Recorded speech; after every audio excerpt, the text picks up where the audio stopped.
నన్ను బలపరచు క్రీస్తు యందు నేను సమస్తము చేయగలను. దేవుడు మన పక్షమునుండగా మనకి విరోధి ఎవడు? ఆమేన్, ఆమేన్.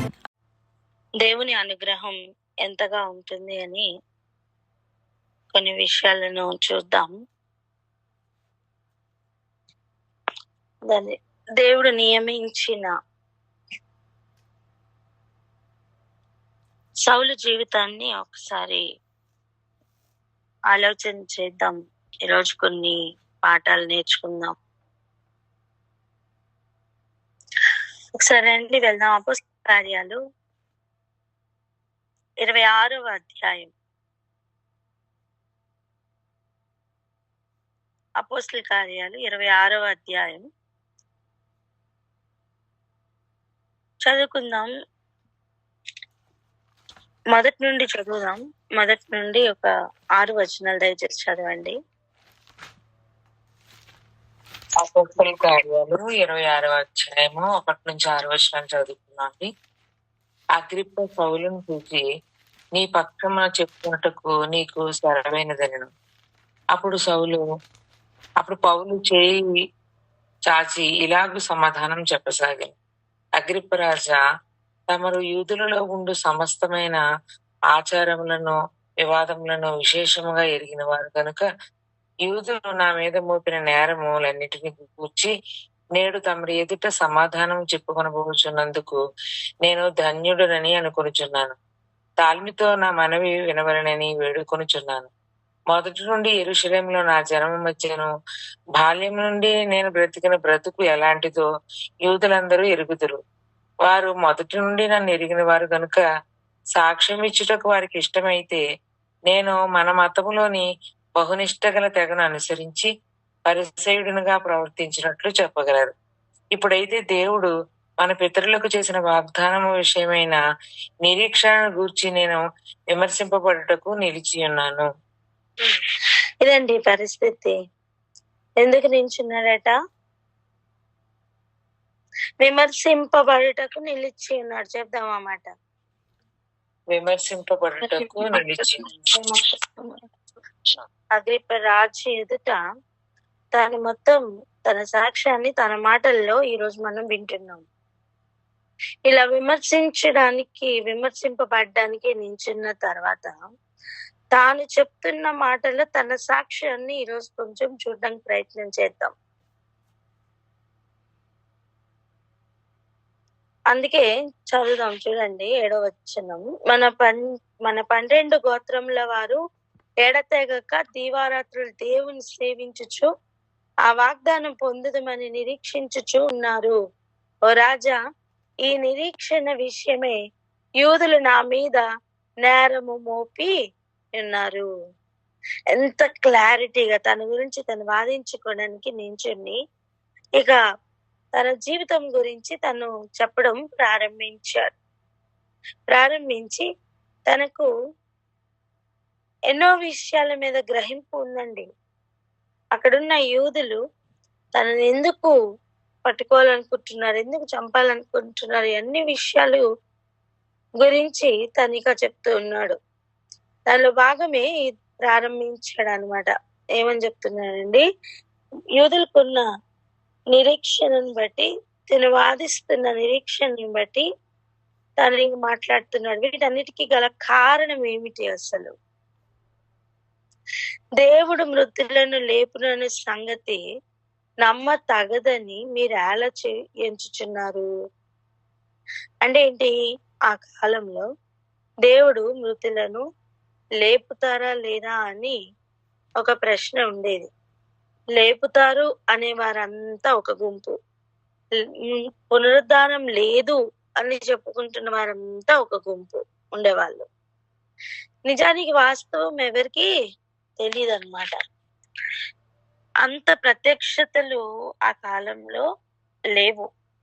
యేసు ప్రభు వారు భూమి మీద పుట్టి చనిపోయి తిరిగి లేస్తాను అని చెప్పి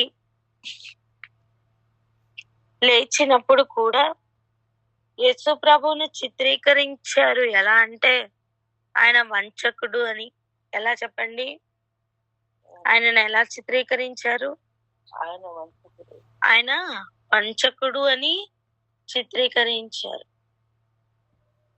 సో పునరుద్ధానం మీద వారికి ఒక క్లారిటీ అనేది లేని సమయం అన్నమాట. అలా ఉన్నప్పుడు నజరేయుడైన యేసు నామమునకు విరోధంగా అనేక కార్యములు చేయవలనని నేను అనుకుంటుని. పునరుద్ధానం గురించి వివరిస్తున్న కాలం అది. అప్పుడు ఆయనకు వ్యతిరేకంగా నేను చాలా చెయ్యాలని అనుకున్నాను. ఎప్పుడు? సౌలుగా ఉన్నప్పుడు. చెప్దాం, ఎప్పుడండి? సౌలుగా ఉన్నప్పుడు నేను నజరేయుడైన యేసుకు ప్రతిగా చాలా కార్యాలు చేయాలనుకున్నాను. కానీ మనం ఈరోజు రిసీవ్ చేసుకుందాం. టాపిక్ కన్నులే కావచ్చు, కానీ ఎవరెవరైతే నజరేయుడైన యేసుకు వ్యతిరేకంగా నిలబడాలి అని అనుకుంటున్నారో వారందరిలోని ఇట్టి మార్పే కలుగును గాక.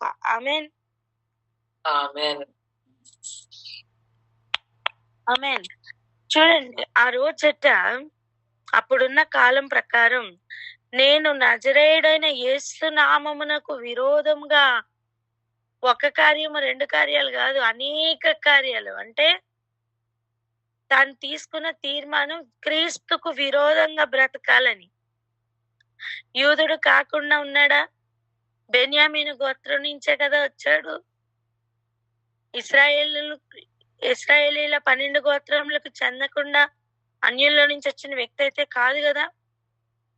యేసుక్రీస్తుకు మాత్రం వ్యతిరేకంగా బ్రతకాలని అనుకున్నాడట. కారణం ఏంటి? మతం. చెప్పండి.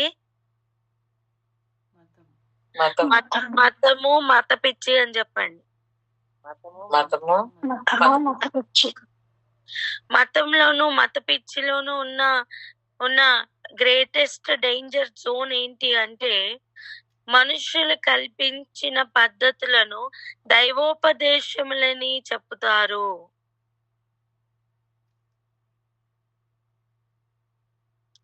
మనుషులు కల్పించిన పద్ధతులు ఆచారములై మారిపోయి మనుషులను ఏలుబడి చేస్తాయి. మతంలో ఉన్న డేంజర్ జోన్ అది.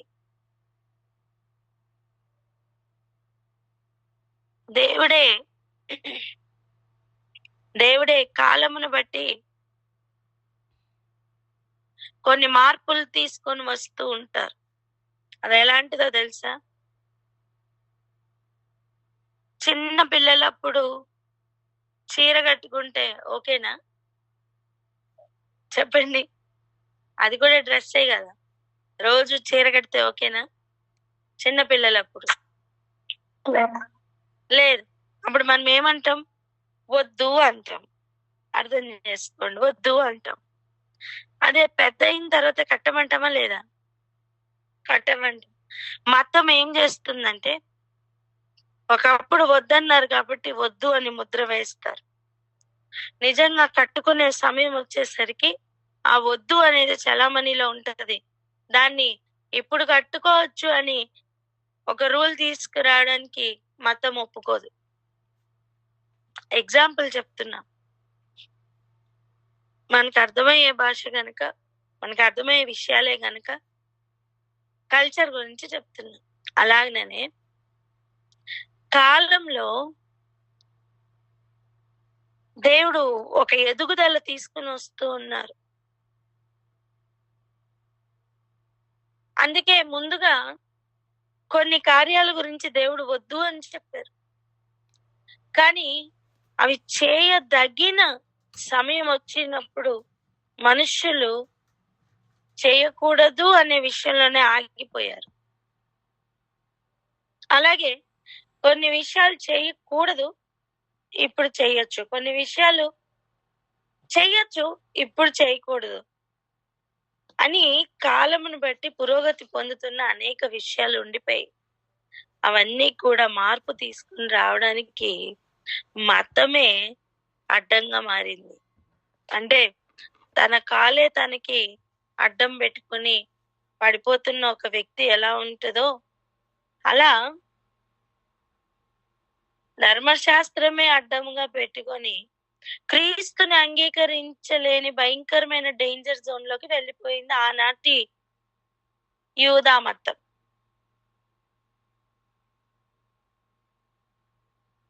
ఏంటండి? ధర్మశాస్త్రమే అడ్డముగా మారింది. చెప్దాం ఆ మాట. ధర్మశాస్త్రమే అడ్డంగా మారింది. ధర్మశాస్త్రమే అడ్డముగా మారింది. దేనికి? క్రీస్తుని అంగీకరించకపోవడానికి, లేదా క్రీస్తుని అంగీకరించడానికి ధర్మశాస్త్రమునే అడ్డంగా పెట్టుకొని ఉన్నారు.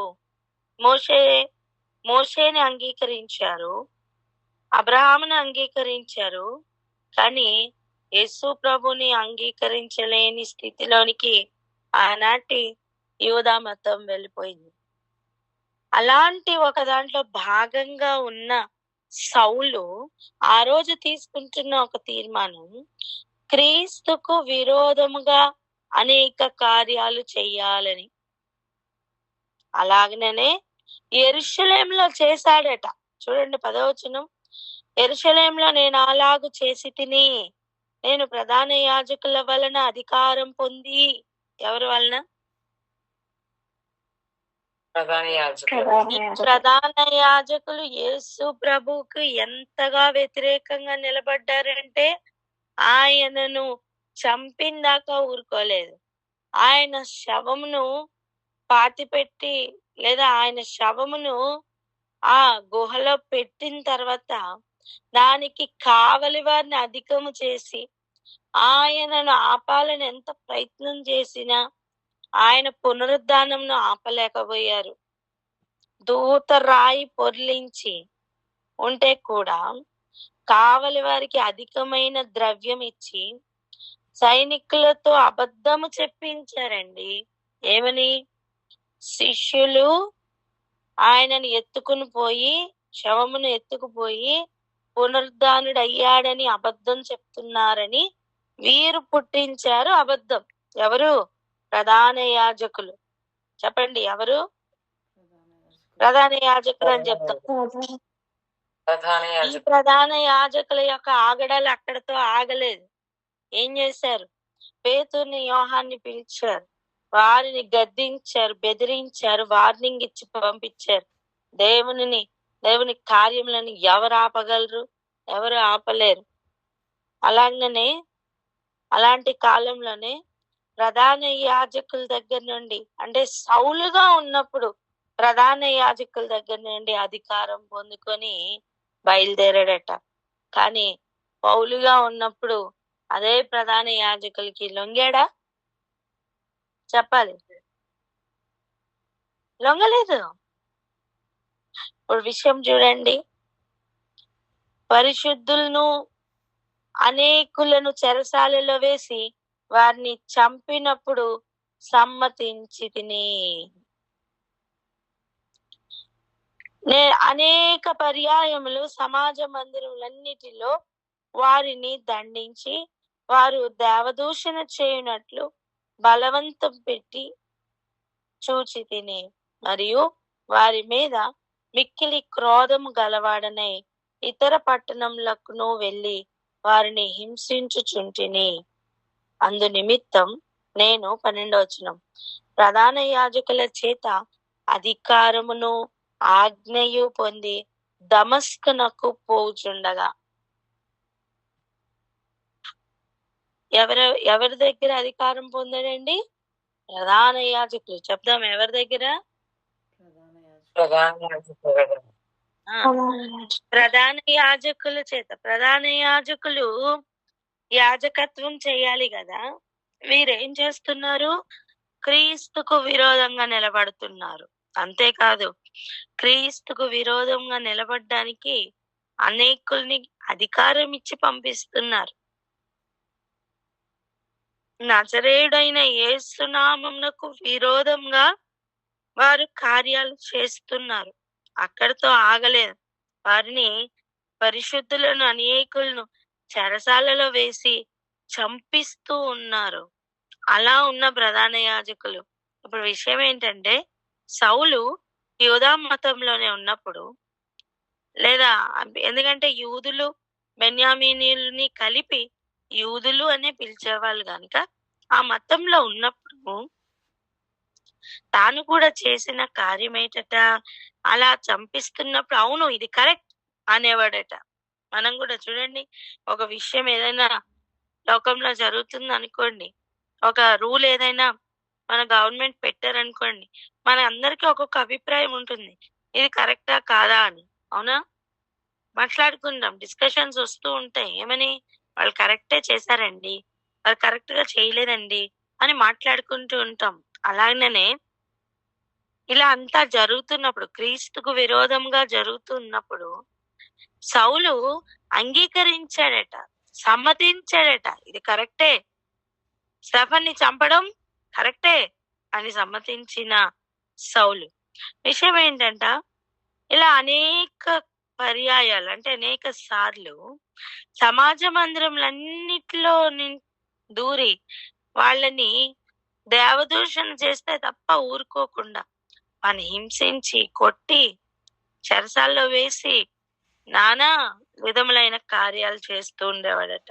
ఇలా అధికారములు ఆజ్ఞలు కూడా పొందుకొని దమస్కు మార్గానికి బయలుదేరాడట. ఎవరండి? సౌలు అని చెప్దాం. సౌలు. సౌలు. 13వ వచనం చూడండి. రాజా మధ్యాహ్నమందు, చెప్పాలి ఎప్పుడు? మధ్యాహ్నమందు సూర్యకాంతి అధికముగా భూమి మీద పడుతున్న సమయం అది, మధ్యాహ్న కాలం. రాత్రిపూట సూర్యకాంతి ఉండదు, పగలు ఉదయం స్టార్ట్ అవుతుంది, సాయంత్రానికి తగ్గిపోద్ది. కానీ మధ్యాహ్న కాలం అంటే పీక్ టైం అన్నమాట. అలాంటి పీక్ టైంలో సూర్యుని వెలుగు ప్రకాశిస్తున్న అత్యధికముగా ఉండే సమయం ఆ మధ్యాహ్న కాల సమయం అట.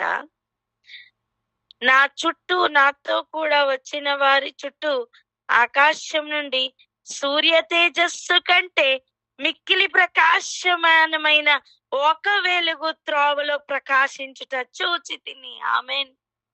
ఆమేన్. హల్లెలూయా. సూర్యకాంతి భూమి మీద అత్యధికమైన కాంతి. ఇప్పుడు ఏం జరుగుతుందంట, దానిని మించిన వెలుగు తనని కమ్ముకుందట.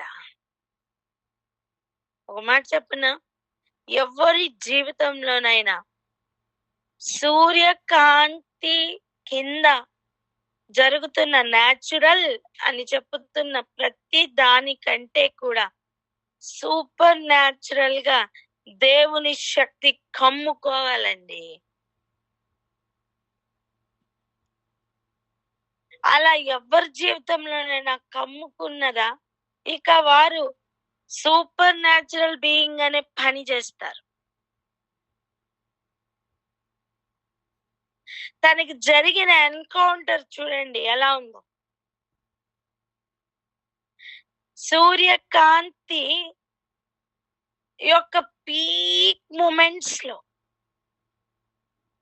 దానిని మించిన ఒక కాంతి ఉన్నది అని ఆ రోజు తనకి పరిచయం అవుతుంది. ఆ రోజు తను చూశాడు. అప్పుడు ఏం జరిగిందట, మేమందరము నేల పడినప్పుడు సౌలా సౌలా నన్నెందుకు హింసించుచున్నావు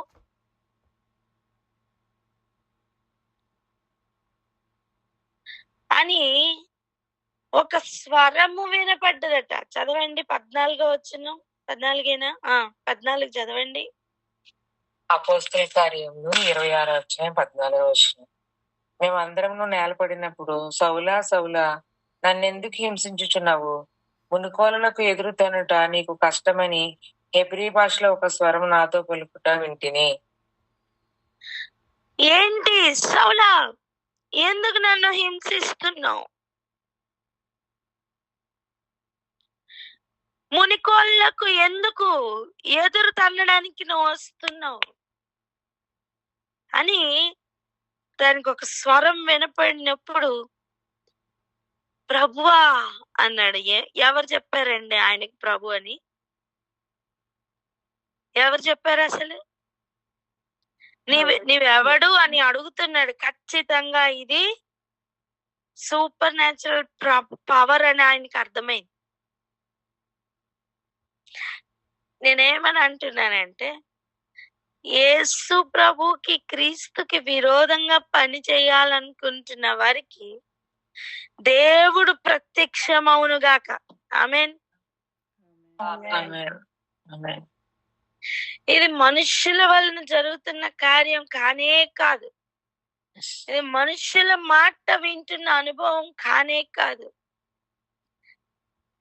దేవుడు తనని దర్శిస్తున్న సమయం సౌలే అడుగుతున్నాడు, ప్రభా నీవు ఎవడని అడిగాడట. అందుకు ప్రభు, నేను నీవు హింసించుచున్న యేసును. చెప్దామండి, ఏమన్నారు ప్రభు?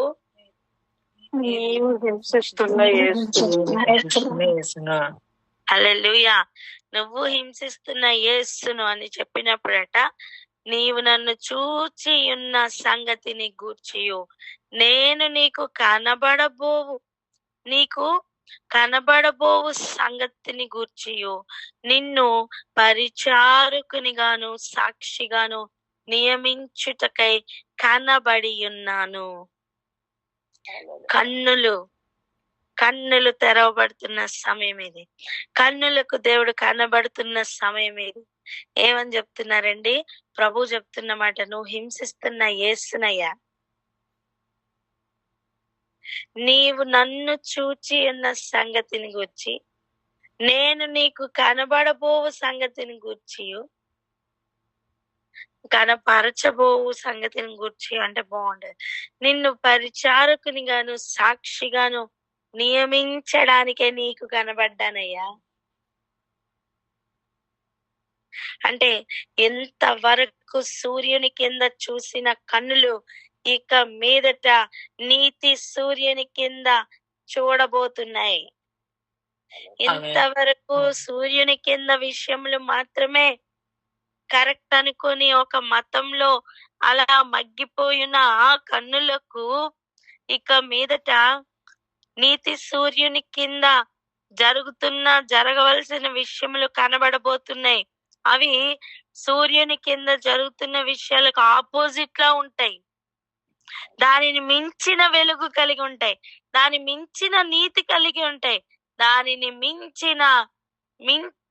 మించిన విషయాలు అయి ఉంటాయి. నేనంటాను, సూర్యుని కింద జరుగుతున్న విషయాలను బాగా క్షుణ్ణంగా తెలుసుకున్న వాళ్ళు జ్ఞానులు అయితే దానిని మించిన జ్ఞానం ఇది. ఆమేన్. ఆమేన్. ఇది ఇలాగేనండి, ఇది లోక నీతి ప్రకారం ఇలాగేనండి అని చెప్తున్న విషయాలను మించి ఆయన నీతిని నెరవేరుస్తున్న కార్యాలను చూడాలి అంటే ఇదిగో ప్రభు అనుగ్రహం ఉండాలి. ప్రభు చూపించాలి. అలా నియమించడానికి, సాక్షిగా నియమించడానికి నేను నీకు కనబడ్డాను అని చెప్తున్నారట. ఇప్పుడు మన మ్యాటర్లోనికి వస్తున్నాం. 18వ వచనం, నీవు లేచి నీ పాదములు మోపి నిలువుము. పడి ఉన్న వ్యక్తితో ఏం చెప్తున్నారు? చెప్పాలి. పడి ఉన్న వ్యక్తితో ఏం చెప్తున్నారు? నీవు లేచి పాదములు మోపి నిలవాలి. పడిపోయిన ఏ వ్యక్తికైనా ప్రభు చెప్పే మొట్టమొదటి మాట, నువ్వు లేచి నీ పాదాలు కింద మోపి నిలబడు. నిలవబడిన తర్వాత చేయవలసిన పని ఏంటట? నేను ఈ ప్రజల వలనను అన్యజనుల వలనను హాని కలగకుండా నిన్ను కాపాడెదను. వారు చీకట్లో నుండి వెలుగులోనికి, సాతాను అధికారంలో నుండి దేవుని వైపునకు తిరిగి నా యందలి విశ్వాసము చేత పాపక్షమాపణను పరిశుద్ధపరచబడిన వారిలో స్వాస్యమును పొందినట్లు వారి కన్నులు తెరుచుటకై. ఆ మాటని అండర్లైన్ చేయండి. నేను నిన్ను వారి యొద్దకు పంపెదనని చెప్పెను. కన్నులు తెరవబడుట దేనికట?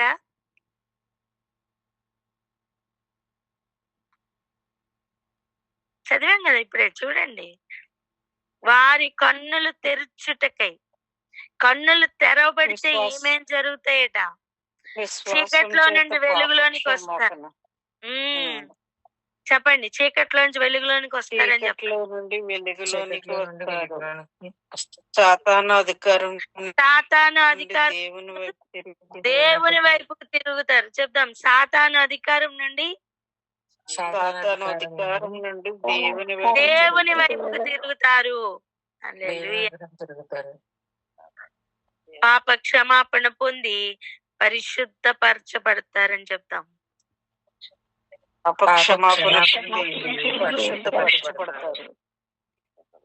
మొత్తం 3 విషయాలు జరగాలి. ఏమేం జరగాలి? చీకట్లోంచి వెలుగులోనికి రావాలి, సాతాను అధికారం నుంచి విడిపింపబడాలి, పాప క్షమాపణకే పరిశుద్ధపరచబడాలి. ఆమేన్. ఈ 3 సంగతులు జరగాలి. ఎవరి కన్నులు తెరవబడతాయో వారికి ఈ 3 విషయాలు జరుగుతాయి.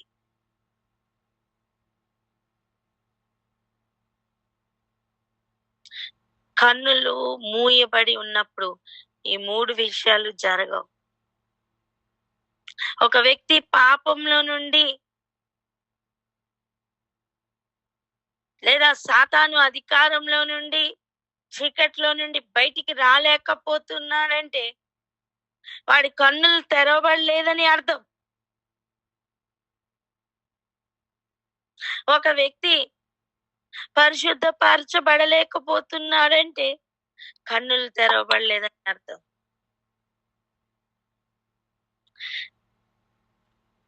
సాతాను అధికారంలో నుండి రాలేకపోతున్నాడు బయటికంటే కన్నులు తెరవబడలేదని అర్థం.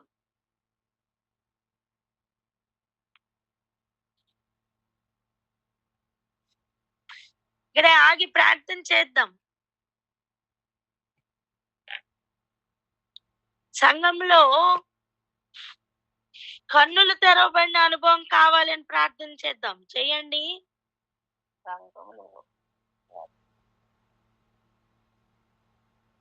ప్రార్థన.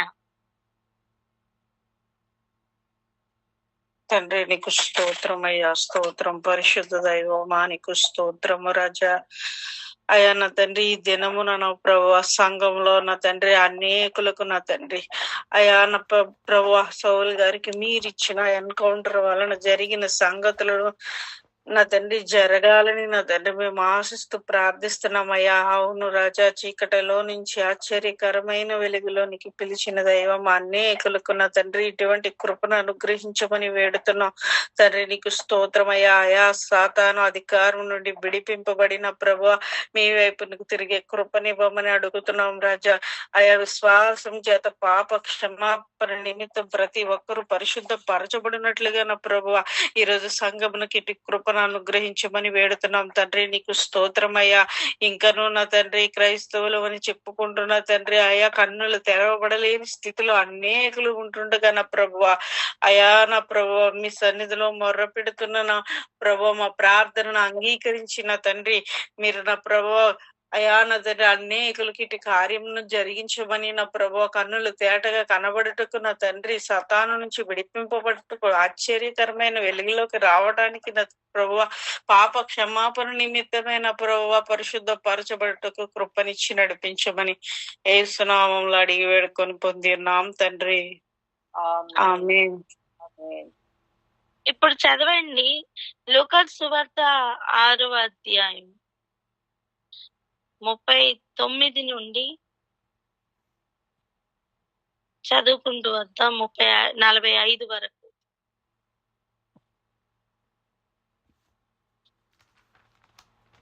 లూకా సువార్త 6వ అధ్యాయం 39 నుంచి 45.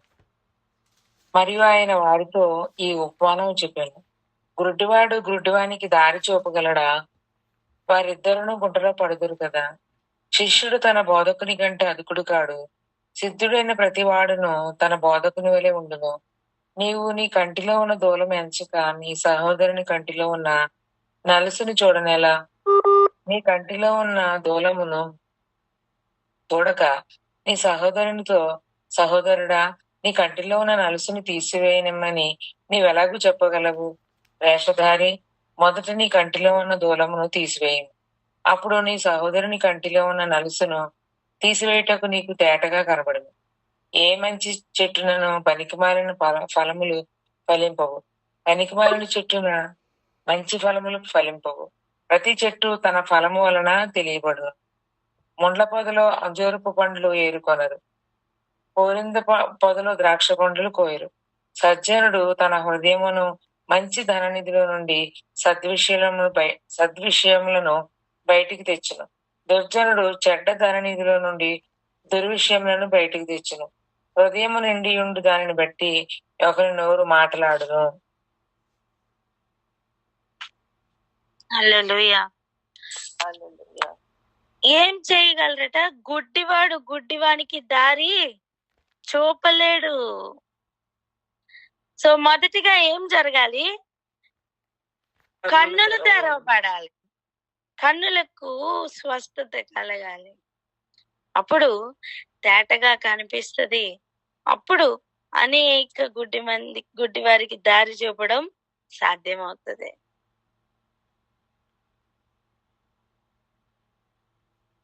వేషధారి అని ఎందుకు పిలుస్తున్నారు? కన్నులు మూయబడి ఉండి నేను దారి చూపిస్తున్నాను అని చెప్తున్న వారి కోసం ప్రభు ఈ మాట చెప్తున్నారు.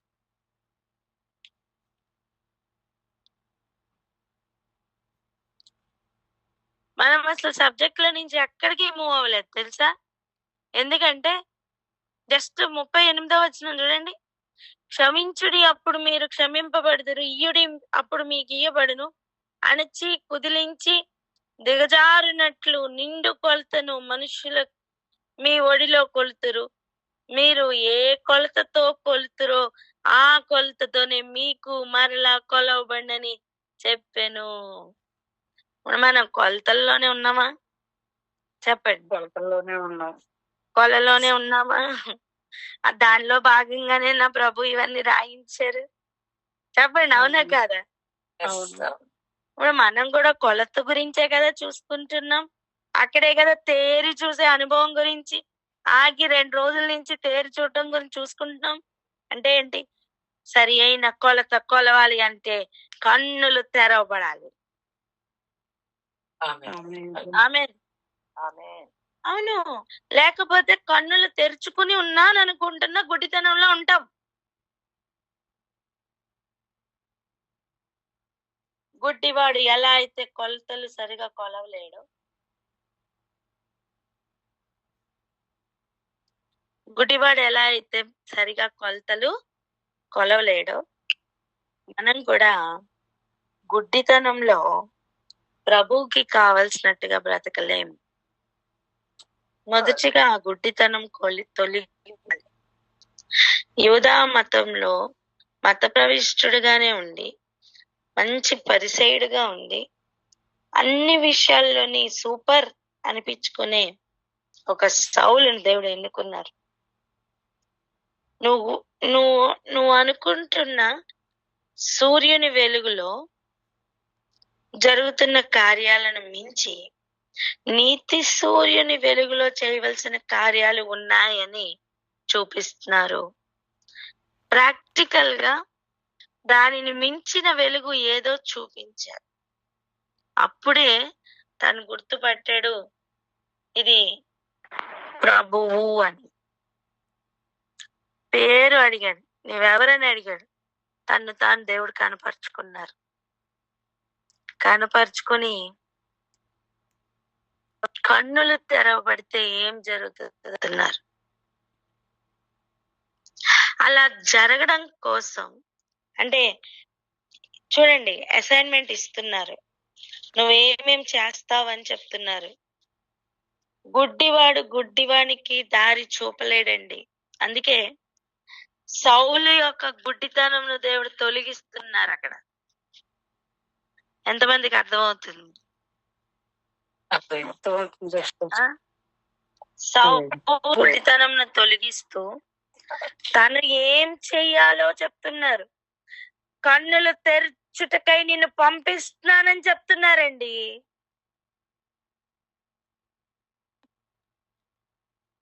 అలా పంపడానికి ముందు తన కన్నుల్లో నుంచి పొరలు రాలిపోయాయి. ఆమెనని చెప్దాం. ఆమేన్. స్తోత్రం.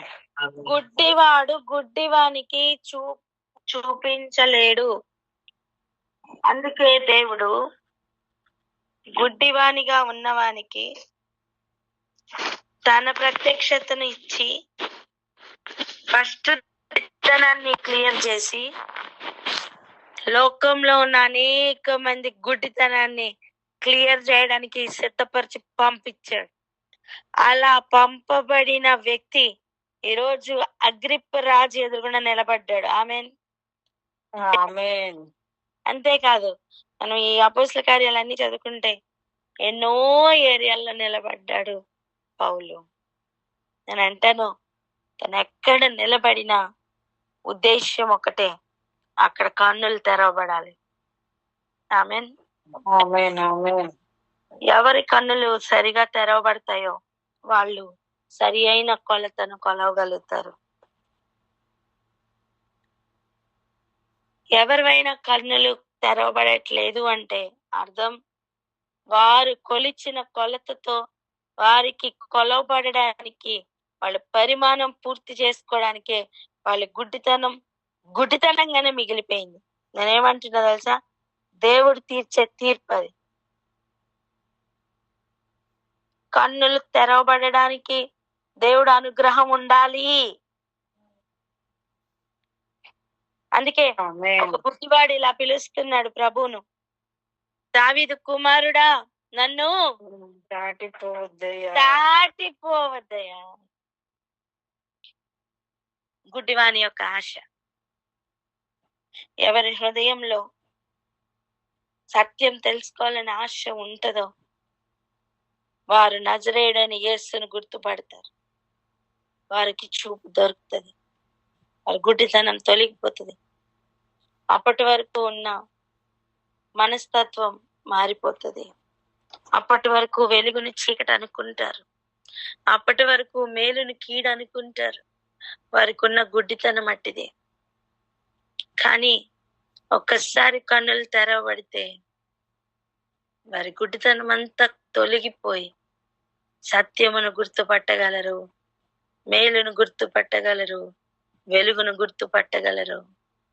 అప్పుడు మాత్రమే మంచి కొలత కొలవగలరు, మేలైన మార్గంలో నడవగలరు.